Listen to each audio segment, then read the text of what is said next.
Madhurag gold and diamonds, Madhurag building, Kannur road, Chakkarakkal. Karkidaka Vavu ദിനത്തിൽ ചാലോട് ഗോവിന്ദം വയൽ ശ്രീ മഹാവിഷ്ണു ക്ഷേത്രത്തിൽ പിതൃക്കളുടെ മോക്ഷപ്രാപ്തിക്കായി ബലിതർപ്പണം നടന്നു. ക്ഷേത്രകുളത്തിന് സമീപം പ്രത്യേകം തയ്യാറാക്കിയ വേദിയിൽ വെച്ചാണ് ചടങ്ങുകൾ നടന്നത്.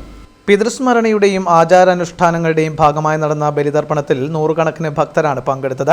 പുലർച്ചെ മുതൽ ക്ഷേത്ര പരിസരത്ത് ഭക്തരുടെ തിരക്ക് അനുഭവപ്പെട്ടു. കർക്കിടക മാസത്തിലെ വാവ് ദിനത്തിൽ പിതൃക്കൾക്ക് തർപ്പണം അർപ്പിക്കുന്നത് കേരളത്തിലെ പ്രധാന ആചാരങ്ങളിലൊന്നാണ്. പിതൃക്കളുടെ ആത്മശാന്തിക്കും മോക്ഷപ്രാപ്തിക്കും വേണ്ടി വിശ്വാസപൂർവ്വം നടത്തുന്ന ചടങ്ങിൽ നിരവധി കുടുംബങ്ങൾ പങ്കെടുത്തു. ആചാരാനുഷ്ഠാനങ്ങൾ പ്രകാരം ക്ഷേത്രം മേൽശാന്തി ഗോവിന്ദരാജിന്റെ നേതൃത്വത്തിലാണ് ബലിതർപ്പണ ചടങ്ങുകൾ നടന്നത്. ദൂരസ്ഥലങ്ങളിൽ നിന്നുൾപ്പെടെ എത്തിയ ഭക്തർ തങ്ങളുടെ പിതൃക്കളെ സ്മരിച്ച് ബലിതർപ്പണം നടത്തി പ്രാർത്ഥനകളിൽ പങ്കെടുത്തു.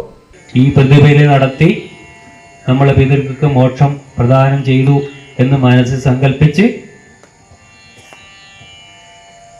ചന്ദനം, പൂവ്, വെള്ളം, അക്ഷരം കൂട്ടിയെടുത്ത് പിതൃക്കളെ ഉള്ളിയ വേണ്ടത്. നമ്മൾ ആ പിതൃലോകത്ത് നിന്ന് ആവാഹിച്ചു കൊണ്ടുവന്ന പിതൃക്കളെ അവരുടെ യഥാസ്ഥാനത്ത് തിരിച്ച് എത്തിക്കുക എന്നുള്ളതാണ് അതിൻ്റെ ഇത്.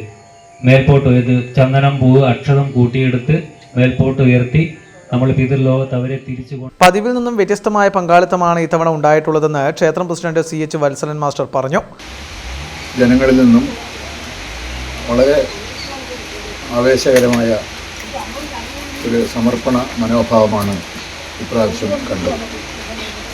പതിവിൽ നിന്നും വ്യത്യസ്തമായ പങ്കാളിത്തം ഇക്കാര്യത്തിൽ ഈ വർഷത്തെ ഒരു പുതുമയാണ്. ഇതിന് കാരണമായിട്ട് ഞങ്ങൾക്ക് തോന്നുന്നത് മുൻകാലങ്ങളിൽ ഏർപ്പെടുത്തിയ സൗകര്യങ്ങളാണ്. സ്ത്രീകൾക്കും പുരുഷന്മാർക്കും കുളിക്കാനുള്ള പ്രത്യേകം കുളിക്കടവുകൾ, അവർക്ക് വേഷം മാറാനുള്ള പ്രത്യേക സൗകര്യങ്ങൾ, മഴ നനയാതെ കർമ്മം ചെയ്യാനുള്ള പന്തലുകളും മറ്റ് സൗകര്യങ്ങളും, അതുപോലെ തന്നെ ക്ഷേത്രത്തിലൊരുക്കിയിട്ടുള്ള പ്രഭാത ഭക്ഷണം,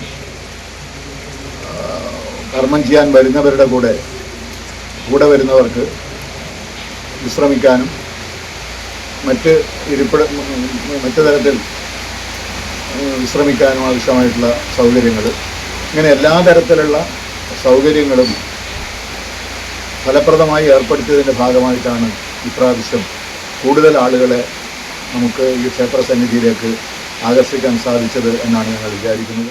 ഭക്തി നിർഭരമായ അന്തരീക്ഷത്തിൽ പുലർച്ചെ 6 മണിയോടെ ആരംഭിച്ച ചടങ്ങുകൾ രാവിലെ 11 മണിയോടെയാണ് സമാപിച്ചത്.